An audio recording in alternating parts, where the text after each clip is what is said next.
bom dia, queridos amigos, presentes no Grupo Espírita Mensageiros da Paz e aos que encontram-se em seus lares, através dos canais do YouTube e página do Facebook da nossa casa.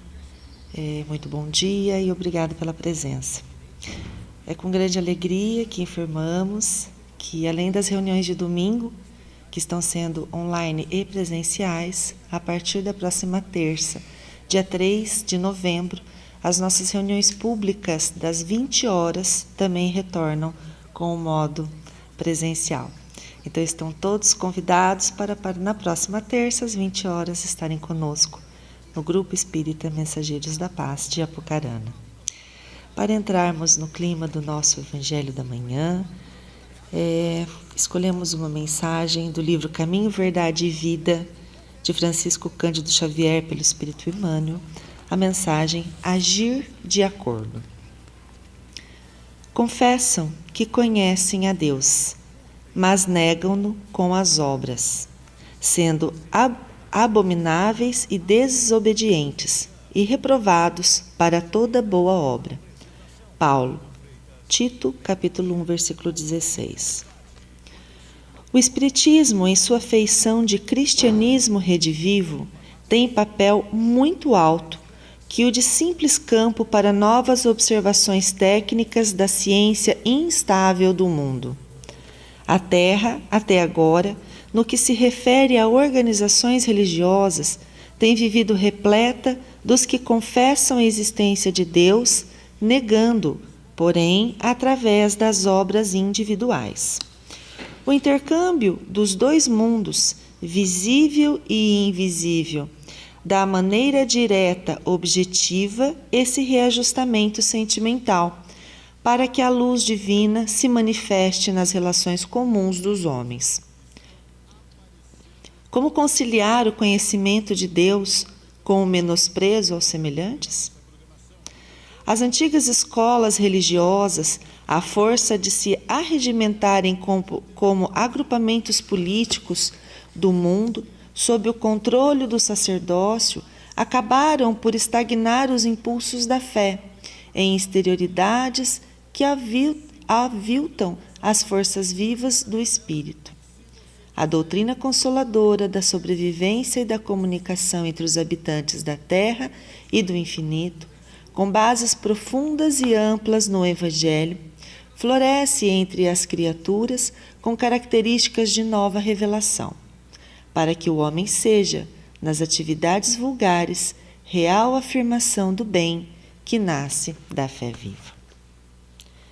Então, convidamos todos a acalmarem os sentimentos, os pensamentos, elevando o nosso pensamento a Deus. E, primeiramente, Senhor Jesus, nós agradecemos por mais um dia das nossas vidas, presentes nos nossos corpos, essa ferramenta fantástica que nos conduz à perfeição, gradativa, mas constante. Esteja conosco em mais essa manhã de Evangelho, para que os nossos corações e os nossos ouvidos da alma recebam essa mensagem dos teus ensinamentos, proferidos a nós há mais de 2000 anos, mas que resplandecem até hoje e com certeza até o último dia de nossas infinitas vidas e para sempre. Obrigada, mestre amigo, obrigado, companheiros desta casa, do plano invisível que nos orientam a cada dia. Te rogamos que nos envolva com seu amor e a nossa amiga Patrícia, que nos trará a explanação do Evangelho da Manhã. Obrigada por tudo, Senhor, que assim seja. O Evangelho desta manhã está no capítulo 17, Sede perfeitos, caracteres da perfeição, itens 1 e 2. Quem nos trará a palavra hoje é a nossa amiga Patrícia Ghiseline, que é a nossa conselheira fiscal, evangelizadora e expositora do Evangelho. Bem-vinda, Patrícia.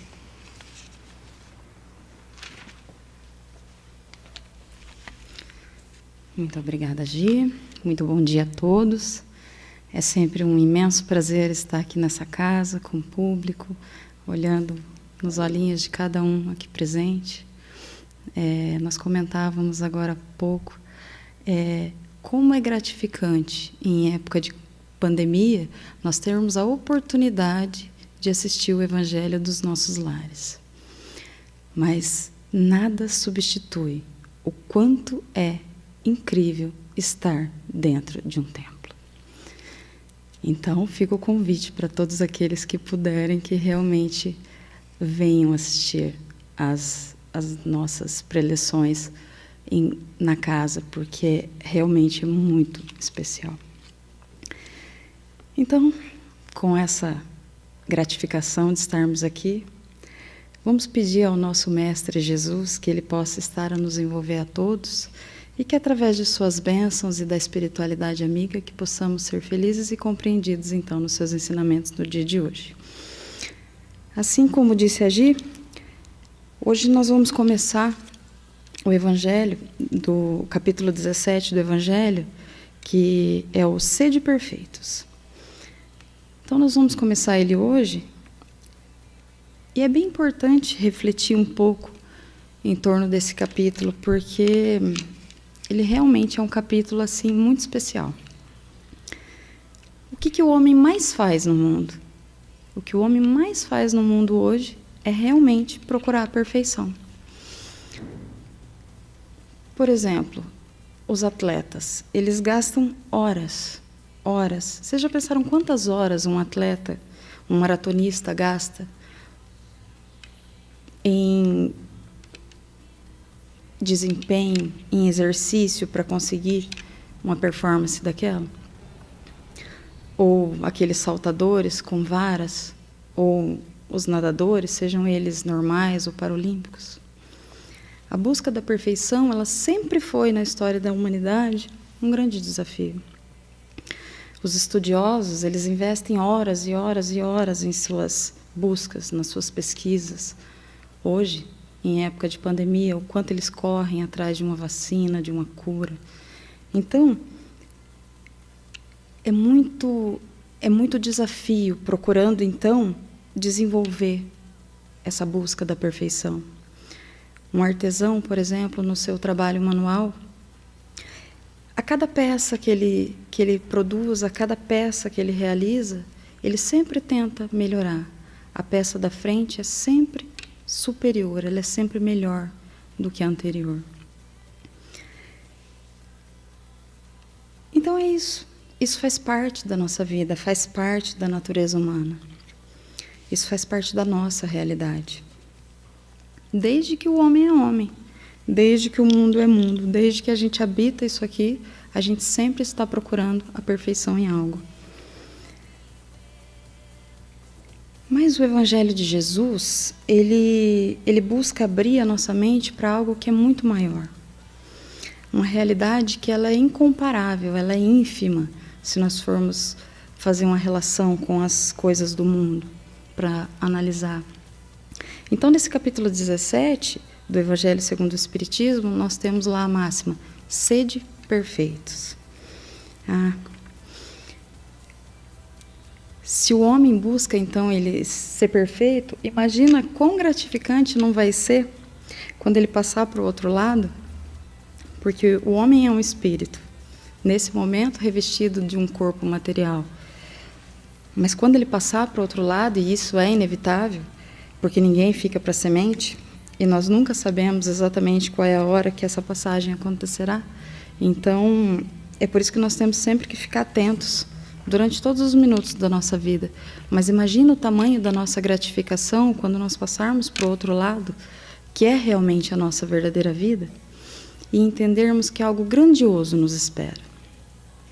Se a gente tiver o cuidado de observar que quando nós pegamos essa frase, essa afirmativa do sede perfeitos, nós vamos observar que junto com ela existe um objetivo que está vinculado com esse pedido, com essa orientação que foi dada a nós. É que aqueles que chegam do lado de lá e que conseguem, então, atingir essa perfeição, eles conseguem então a felicidade suprema. Aí a gente vai pensar assim: ah, tá, mas o que é essa felicidade suprema? Para que serve essa felicidade suprema?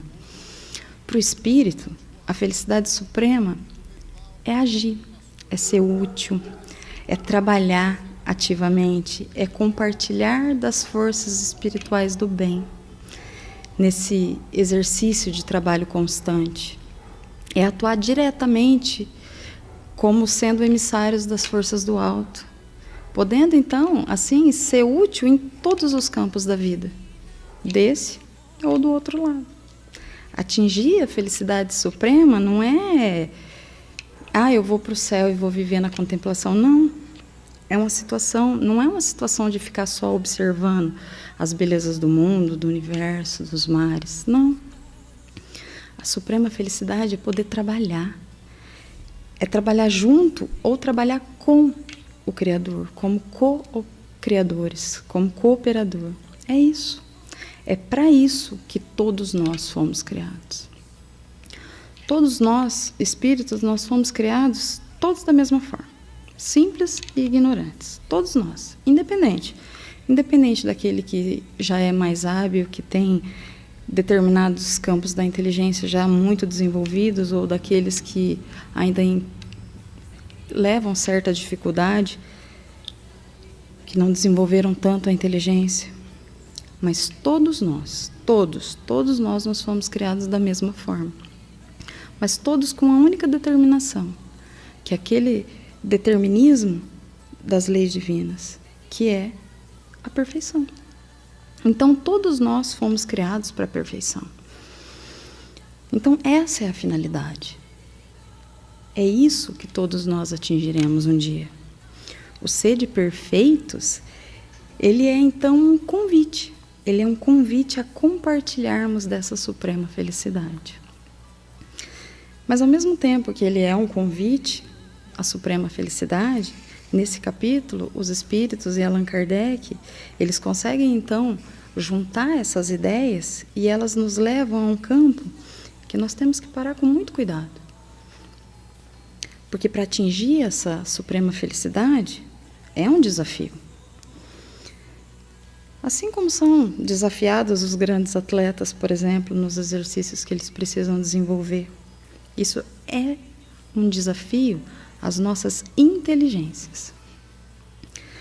Nós, para atingirmos, então, essa felicidade, nós somos desafiados no desenvolvimento da nossa inteligência. Sim, da inteligência. Na década de 80, talvez alguns aqui, ou muitos, tenham ouvido falar do Goleman, Daniel Goleman, quando surgiu a inteligência emocional. Então, naquela época, as empresas investiram na importância de treinar os seus gestores, os seus diretores, assim, naquele campo emocional, para que eles pudessem, então, motivar e gerar mais lucro para as empresas. Então, o Goleman foi, assim, um imenso sucesso. Mas outras inteligências surgiram depois daquela. Então, foi descoberta a inteligência emocional, a moral, a espiritual. E todos esses são campos da inteligência que nós temos que desenvolver. E eles são necessários para que a gente consiga, então, alcançar essa suprema felicidade.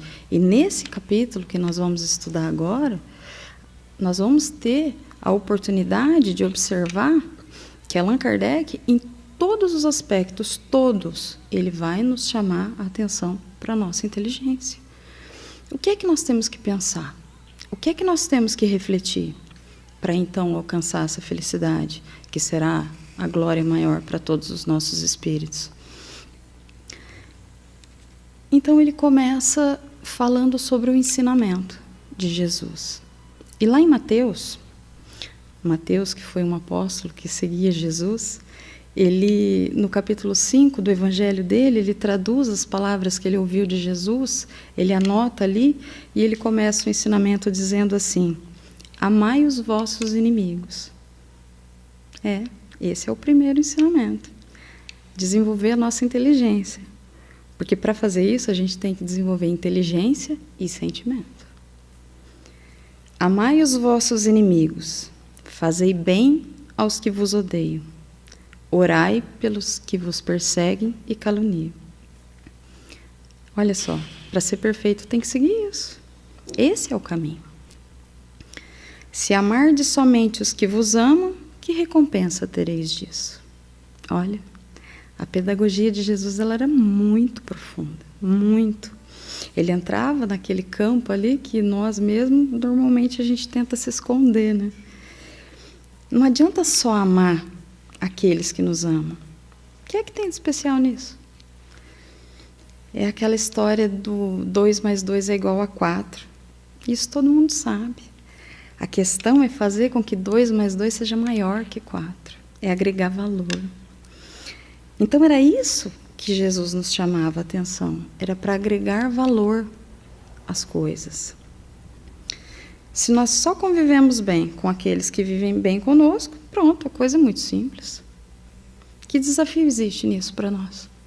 Para o nosso sentimento, para a nossa inteligência? Se unicamente saudardes os vossos irmãos, o que mais fazeis vós do que os outros? Então é a mesma linha, o mesmo raciocínio. É o sede perfeitos como vosso Pai Celestial o é. Sede perfeito como vosso Pai Celestial é. E aí se cria uma outra grande dúvida, né? Porque muita gente começou a pensar assim, que haveria então aquela possibilidade de ser perfeito como Deus, o que para nós é impossível, não tem como. O máximo da perfeição para a gente, nesse capítulo, e ele fica bem claro, que é tornar-se com uma perfeição relativa, porque a perfeita é só de Deus, a absoluta nós não vamos conseguir. Essa perfeição, que ela é relativa, ela é justamente nesses aspectos do ensinamento, que é de amar os inimigos, fazer o bem aos que vos odeiam, orar pelos que vos perseguem, caluniam. Veja bem, absoluto é só de Deus, porque Deus é soberanamente justo e bom. E aí nós entramos num campo que é ainda de maior dificuldade para todos nós, que é entender a Deus. Por mais que nós movimentemos a nossa inteligência, nós ainda imaginamos Deus como um homem. Essa semana, inclusive, eu conversava com o meu pai, e a gente conversava e puxou uma conversa, e nós falávamos sobre os mundos habitados, e a diferença dos mundos e a dificuldade que muitas vezes nós temos de entender certas coisas. E aí a gente seguiu nessa linha, e eu entrei nesse campo, e ele ficou assim pensando e disse assim, filha, talvez você tenha razão. Nós temos uma dificuldade muito grande de entender a Deus e a sua criação. Porque nós imaginamos Deus ainda como um homem que determina, que os bons ele absolve, que os maus ele condena. E não é isso, não é. Deus não é um homem. As leis de Deus é que agem, são as leis, não é um homem.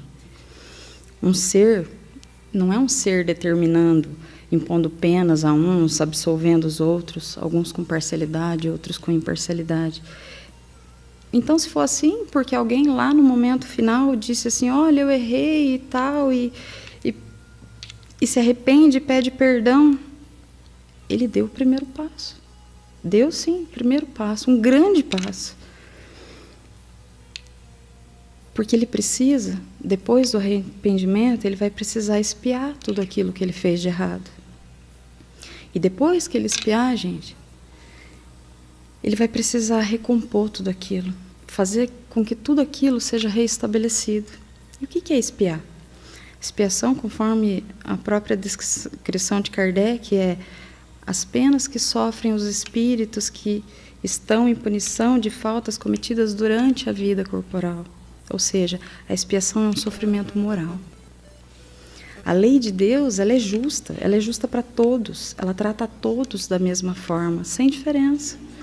Deus é soberano. Que bom que o grande erro das pessoas ainda é imaginar que Deus é bonzinho, que Deus passa a mão na cabeça. Deus não passa a mão na cabeça de ninguém. Sabe por quê? Porque não precisa. Não precisa. As leis, elas são justas. E a justiça é aquilo que é igual para todo mundo. É da mesma forma, é assim que Deus age. E aí a gente fala assim, ok, então eu tenho que procurar a perfeição. Mas aonde que está a essência dessa perfeição? Aonde que eu encontro ela? A essência da perfeição, ela está na caridade. Porque a caridade, ela implica na prática de todas as outras virtudes. Então, lá no capítulo 15, tinha uma passagem do samaritano que viu um homem caído ao longo do caminho e atendeu e levou para a hospedaria. E Jesus disse, olha, vai e faz o mesmo. Porque eles diziam ali que eles queriam saber quem era o próximo. E muita gente hoje ainda fica ali parada, aguardando encontrar alguém caído no meio da estrada para poder fazer o exercício da caridade. E não é bem assim. Porque no nosso dia a dia, o tempo todo, dentro do nosso lar, do nosso trabalho, da sociedade, se nós observarmos e olharmos com olhos de ver, nós vamos ver os nossos semelhantes caídos o tempo todo, nos dando a oportunidade do trabalho, do exercício da nossa inteligência, do exercício do nosso sentimento. E nós não executamos. Nós geramos, assim, uma complicação imensa, esperando, então, que situações ocorram. A grande verdade é que os nossos olhos, eles estão vedados. Nós temos dificuldade em ver, em conviver, em olhar realmente para quem está do nosso lado. E é para isso que o Evangelho nos chama. É essa atenção que o Evangelho nos faz. E quando eu digo isso, eu não estou falando só para os outros, não. Estou falando para mim mesma, tá? Às vezes a gente tem alguém do nosso lado em dificuldade, você sabe que algo está errado, e muitas vezes a gente tem muita dificuldade para entender, para agir. Outro dia, minha filha me questionava. Ela falava assim, mas você vai lá, você fala, então... Não, eu dizia para ela, falei assim, não se engane. Quem sobe ali para falar de Jesus, para falar do Evangelho, não são pessoas perfeitas. Muito pelo contrário. Como disse uma outra amiga expositora outro dia, talvez sejam os mais comprometidos. Mas o importante é que todos nós estamos em busca dessa perfeição. Porque se a gente esperar ser perfeito para agir, para trabalhar, então a gente não vai sair do lugar. Quem que é perfeito? O homem, por exemplo, um homem de bem, ele cumpre, então, na sua maior pureza, a lei de justiça, de amor, de caridade. E olha, caminhar nessa linha não é fácil, não. Ele exige muito esforço da gente, muito mesmo, de cada um de nós. Mas é também um desafio para a nossa inteligência. E nesse capítulo, Kardec, ele faz uma análise, assim, enumerando esses caracteres e esses procedimentos desse homem de bem que busca a perfeição. E ele comenta algumas coisas, e vejam só que interessante. Ele diz assim, diante das dores e decepções, presta atenção se não é um chamamento à nossa inteligência. Eu estou vendo a dor. Eu estou vendo decepção. É a inteligência espiritual que movimenta a nossa alma, que transforma os nossos sentimentos. Se eu estou vendo a dor, eu estou vendo as decepções, eu reconheço então elas como provas ou expiação e as aceito sem reclamar diante das dores do meu irmão. Então pensa assim, o que nós temos que pensar e refletir? Todas as vezes, todas as vezes que eu me rebelo contra as dores, que eu me revolto, eu estou me revoltando contra Deus. Toda revolta é contra Deus. É por isso que nós temos que olhar para a dor, para o sofrimento, como uma prova necessária. Uma prova necessária a essa nossa melhoria. Mesmo porque é comum você ouvir a pessoa dizer assim, nossa, mas por que eu tenho que passar por um sofrimento como esse? Eu sou tão bom, eu não faço mal para ninguém, eu nunca prejudiquei ninguém. Quem nunca ouviu alguém dizer, coitadinha, morreu? Ou então, ela era tão boa, nunca fez mal para ninguém, por que está passando por uma doença dessa, um sofrimento dessa? Coitada.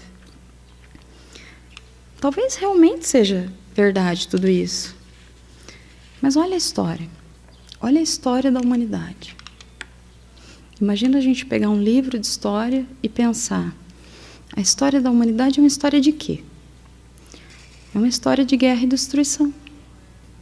Ação, domínio de todas as naturezas. E quem é que foi que participou de todas aquelas guerras?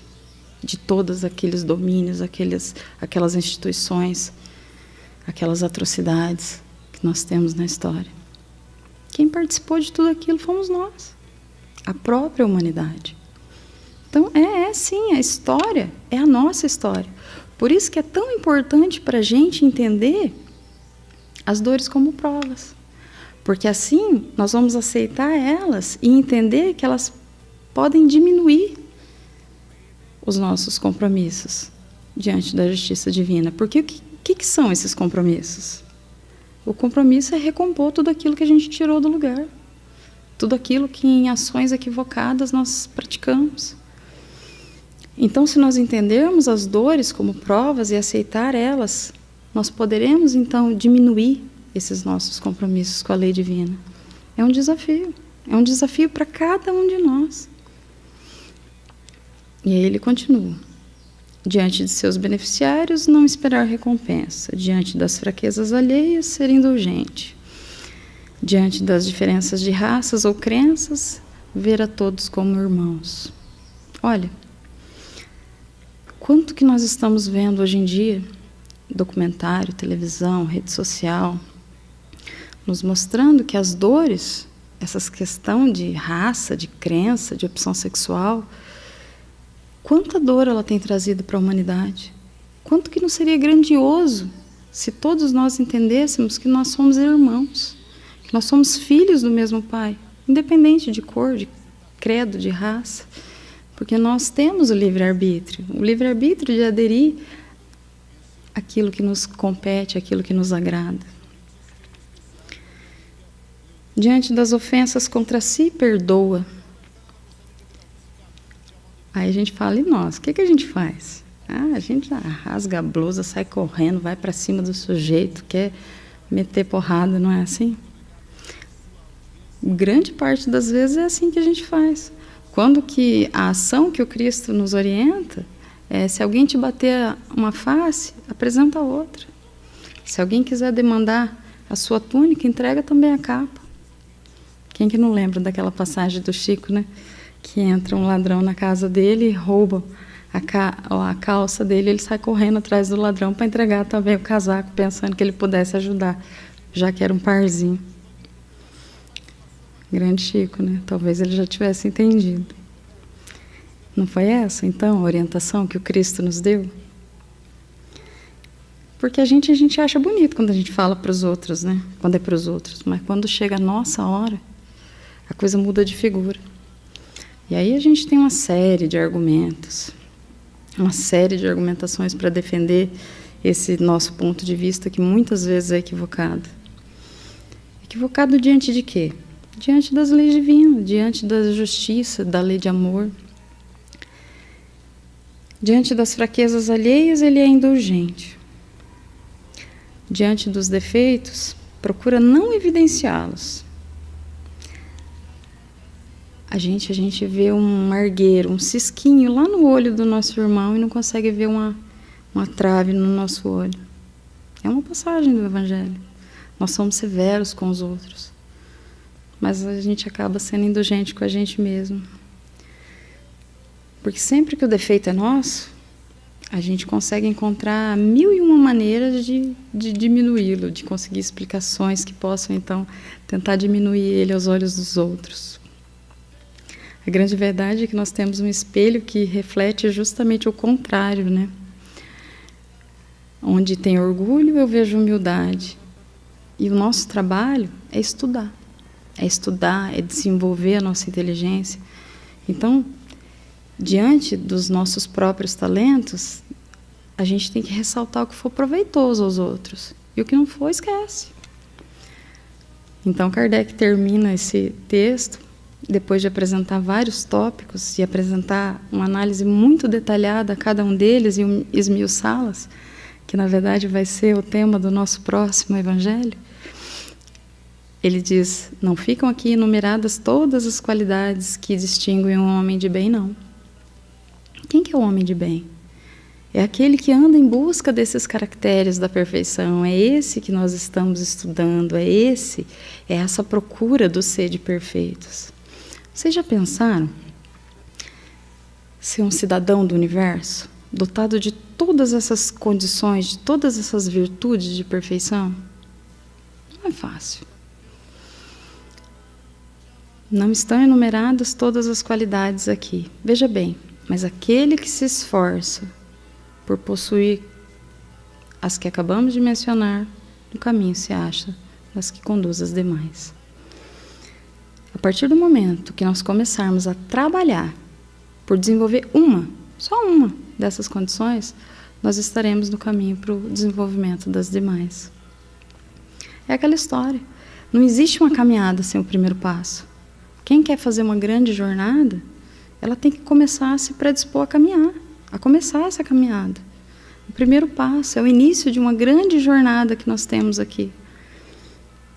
A partir do momento em que nós optamos por esse trabalho, com certeza nós estaremos no caminho que vai nos levar ao desenvolvimento das outras. E o caminho, então, para essa busca da perfeição, desse ser de perfeitos, nós já mostramos aqui onde é que está o caminho, não é?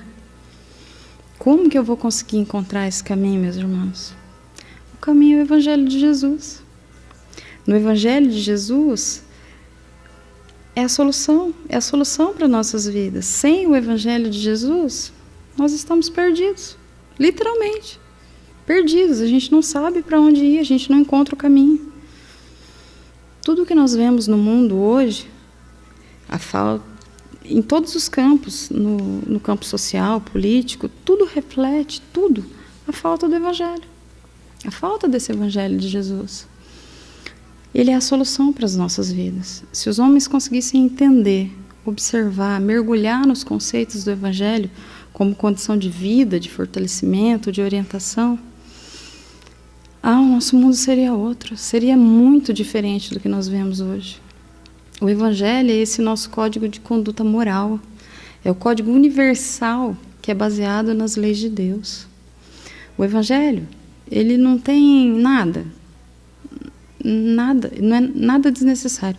Principalmente no Evangelho segundo o Espiritismo, se nós pegarmos tudo que está escrito nele, tudo que está compilado ali, é única e exclusivamente o ensino moral de Jesus. Porque é só disso que a gente precisa. É disso, ele é muito importante para todos nós. Conhecer as passagens do Cristo, as histórias. A doutrina espírita, ela aborda tudo isso em várias obras. Mas o Evangelho, o ensino moral, porque é isso que vai tornar os nossos sentimentos, vai transformar o homem, e transformando o homem, transformará toda a humanidade. Porque a nossa transformação, ela age de modo contínuo. A natureza, ela não dá saltos. No livro Domínios da Mediunidade, da série A Vida no Mundo Espiritual, trazida por André Luiz, sob a psicografia de Francisco Cândido Xavier, que tem como primeiro livro O Nosso Lar, ficou muito conhecido por todos depois do filme, né? O espírito Alexandre, conversando com André Luiz, ele disse a seguinte frase: os nossos pensamentos geram os nossos atos. Os nossos atos geram pensamento nos outros. É literalmente isso. Então veja, o que nós pensamos geram as nossas ações. As nossas ações são observadas pelos outros, que passam agora a agir influenciados por aquilo que nós dissemos.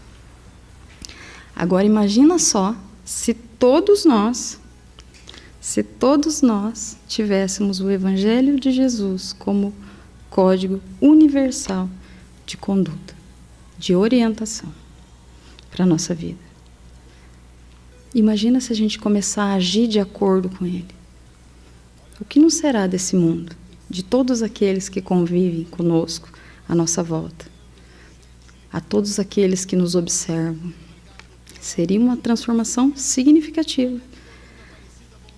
E a transformação do mundo, transformação essa que muitos já ouviram falar, a transformação da Terra, porque ela há de se transformar. De um mundo de expiação e de provas, lá no capítulo 3º do Evangelho, essas explicações elas são muito bem desenvolvidas por Allan Kardec. A Terra ela deixará de ser um mundo de expiação e de provas, ela deixará de ser um hospital, uma penitenciária, que são as comparações que são feitas com o nosso mundo aqui na Terra, para entrar então num ciclo de progresso. Mas para que isso aconteça, não vai ser do dia para a noite, não vai aparecer uma fadinha com uma varinha de condão ali, ó, plim, mudou. Não, isso não vai acontecer. Essa transformação é um trabalho nosso. Nós todos é que estamos sendo convocados a esse trabalho. É o sede perfeitos. Se nós desejamos permanecer nessa terra aqui que será modificada, tem que tentar ser perfeito. Tem que evoluir, tem que progredir. Se não desejar, tudo bem, mas se desejar ficar aqui, tem que ser assim. Porque senão, o que vai acontecer é que nós iremos para outros mundos. Nós seremos degradados. Nós seremos degradados para locais onde não existe evolução. Até existe, mas não é como a nossa aqui. É igual lá na escola. A gente estuda, chega no final do semestre, faz uma prova. Aí a pessoa não vai bem. Aí não consegue nota. Aí não passa. Aí a professora chega lá e fala assim, ó, vai ter que fazer uma segunda prova. No nosso caso, a segunda prova é reencarnar. Aí a professora fala, ó, agora você vai estudar de novo e vai fazer a prova de novo, só que agora ela vai vir um pouquinho mais difícil. E aí você vai lá, estuda e faz a prova de novo e não passa. E aí ela vem, ó, de novo, terceira vez, reencarnação de novo, prova de novo. E a pessoa não passa de novo. Aí lá pela quarta, milésima vez, ela chega e fala assim, ó, veja bem, última chance, vamos tentar de novo. Vamos tentar com mais força.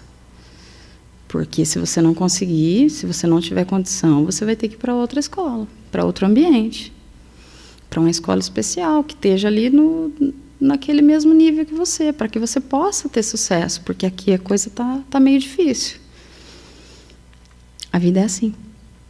A Terra se transformará. E quem não tiver no mesmo padrão,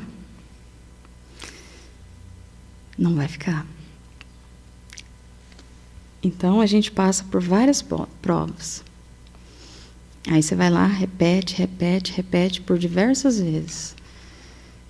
Olha, você não conseguiu ainda atingir a perfeição necessária para o teu progresso. Então, infelizmente, meu irmão, você deverá, por necessidade, ir para um outro mundo. Um outro mundo que vai condizer um pouquinho mais lá com o teu padrão vibratório. Porque aqui a gente já conseguiu subir um pouquinho o nível. Só que, meus irmãos, sabe o que vai acontecer? Esse mundo, ele não vai ser igual a esse nosso aqui, não. Quem sair daqui, quem for degradado, que for para outro mundo, a hora que chegar lá, não vai conseguir pegar o telefone e falar assim, opa, peraí, deixa eu me comunicar aqui pela internet, no Wi-Fi, entrar no Facebook, vou ligar para minha mãe. E não vai ser bem assim, não. Um mundo menos evoluído, sem tanto desenvolvimento de inteligência, de sentimento, um mundo sem a roda, sem a internet, sem a máquina de lavar. Vocês já pensaram? Aí é lembrar das nossas origens, das dificuldades dos homens primitivos lá de trás, no começo da evolução, a vivência lá nas florestas, com os animais selvagens, a dificuldade na alimentação, sem o fogo. E aí nós iremos, com toda essa nossa inteligência que nós temos aqui, porque a inteligência não se perde, tá? Nós iremos para esses outros ambientes, para auxiliar no desenvolvimento, mas vivendo, sim, aquela dificuldade daquele lugar. Não vai ser um lugarzinho muito bonzinho, não. É por isso que nós estamos aqui para fazer esse chamamento. Jesus, ele nos chama. É por isso que nós estamos sendo chamados nesse momento a fazer um esforço maior. É a recuperação, é a prova final. E viver na Terra, veja só, isso aqui é um verdadeiro paraíso. Então por que perder esse paraíso? Vamos nos dedicar. Vamos nos esforçar para ter direito de continuar a viver aqui. O Espiritismo, ele abre para todos nós a possibilidade, então, de nós entrarmos nesse campo de desenvolvimento das nossas inteligências, de compreender com mais clareza a realidade do mundo espiritual. Porque o Espiritismo é essa ciência nova que veio mostrar a realidade desse mundo espiritual. Ela veio descortinar, veio tirar o véu. É a fé raciocinada, pensada, estudada. É o Consolador prometido. Se eu estudo, eu sei que eu tenho que melhorar. Então a responsabilidade é minha, de cada um de nós. Então o Espiritismo, ele vem como essa ciência nova que vem mostrar essa realidade do mundo espiritual e todas as relações que existem desse mundo com o mundo material. E aí toda a existência dos espíritos, porque todos nós somos espíritos, encarnados do lado de cá, desencarnados do lado de lá. Nós somos imortais, ora do lado de cá, ora do lado de lá. Então, adentrando esses campos de conhecimento, penetrando em todas essas ideias, nós fortaleceremos o nosso espírito com certeza. E esse fortalecimento dará ao nosso espírito, para cada um de nós, condições de desenvolvimento dessa inteligência, desse senso moral que será necessário para essa nossa caminhada, para que possamos, então, caminhar com mais desenvoltura, com mais segurança nessa estrada do progresso. Então, é esse o chamamento que Jesus faz para nós. É esse o esclarecimento de Kardec a todos nós. Sede perfeitos, vinde a mim. O objetivo da perfeição é a suprema felicidade, é chegar à imagem e semelhança de Jesus, porque a perfeição absoluta é de Deus. Então, para fechar, eu gostaria de ler um texto que foi psicografado por Francisco Cândido Xavier em 9/11/1959, que está no item 79 do livro Religião dos Espíritos, que se chama Abnegação. No estudo da abnegação, fitemos em Cristo o exemplo máximo. Emissário de Deus entre os homens, podia exigir um palácio para nascer, mas preferiu asilar-se no abrigo dos animais. Podia frequentar na meninice os mais altos grêmios filosóficos e religiosos da nação que o contava entre os seus. Todavia, preferiu as rudes experiências da carpintaria de Nazaré. Podia aderir aos programas de dominação dos maiores em Jerusalém, impondo-lhes a própria condição de missionário excepcional. Entretanto, preferiu incorporar-se ao trabalho dos pescadores humildes, revelando-se a eles sem violência. Podia escolher as damas ilustres para entreter-se com elas acerca do reino de Deus, através de tertífilas afetivas no terraço das casas nobres. Contudo, preferiu entender-se com as mulheres simples do povo, sem esquecer a filha de Magdala, submetida aos flagelos da humilhação. Podia insinuar-se em ambientes mais íntimos de Caifás ou Pilatos e agradar-lhes a parentela para ganhar influência. No entanto, preferiu aproximar-se dos enfermos esquecidos na via pública. Podia acumular ouro e prata, mobilizando os poderes de que dispunha, mas preferiu viver entre os desfavorecidos do mundo, sem reter uma única pedra onde repousar a cabeça. Podia afastar Iscariotes, o Judas, do círculo doméstico, depois de perceber-lhes os primeiros sinais da deserção. Todavia, preferiu conservá-lo entre os aprendizes para não lhe frustrar as oportunidades de reajuste. Podia agitar a multidão contra os detratores de sua causa.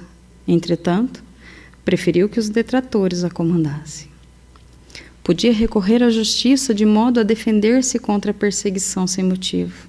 No entanto, preferiu morrer perdoando aos algozes, alinhando-se entre os condenados à morte sem culpa. Não te despreocupes assim da abnegação dentro da própria vida, a fim de que possas auxiliar as vidas dos que te rodeiam. Supérfluo que nos enfeita é carência que aflige aos outros. O grande egoísmo da humanidade é a soma dos pequenos egoísmos de cada um de nós. Sofrer por obrigação é resgate humano, mas sofrer para que os outros não sofram é renúncia divina. Ninguém sabe se existe virtude nos prisioneiros da expiação. Entretanto, a virtude mostra-se viva em todo aquele que, podendo acolher-se ao bem próprio, procura acima de tudo o bem para todos. Se podes exigir e não exiges, se podes pedir e não pedes, se podes complicar e não complicas, se podes parar de servir e prossegues servindo, estarás conquistando o justo merecimento. Não vale, pois, reclamar a abnegação dos outros para a melhoria do mundo, porque o próprio Cristo nos ensinou, à força de seus exemplos, que a melhoria do mundo começa em nós. Então, meus amigos, que possamos continuar nessa caminhada em busca desses caracteres que nos levarão à perfeição. Muito obrigada a todos e que possamos nos ver novamente numa próxima oportunidade. Bom dia. Obrigada, Patrícia. Obrigada a todos que aqui se encontram, que possamos continuar nessa casa abençoada, que nos fez, de muitas formas, alguém muito melhor. Acho que se todos nós lembrarmos do primeiro dia em que adentramos a doutrina espírita, ou uma casa espírita, ou assistimos um evangelho, é impossível não sairmos melhores dessas experiências. Então só nos resta agradecer a Deus por tudo, pela oportunidade de sermos perfeitos e um dia, depois das existências necessárias, sermos espíritos crísticos, podermos fazer o que Jesus fez e muito mais conforme Ele mesmo nos disse. E te pedimos, mestre amigo, trabalhadores desta casa, que neste momento possa derramar sobre todos nós as energias do alto, refazendo as nossas próprias energias, restabelecendo os nossos centros de força, nos dando aquilo que nós precisamos neste exato momento para a continuidade das nossas tarefas. Nos envolve, Senhor, nos teus braços de amor e nos conduza sempre neste caminho de luz até o Senhor. Sede conosco hoje e sempre, que assim seja. Obrigada, amigos. Uma ótima semana a todos e que Jesus nos abençoe.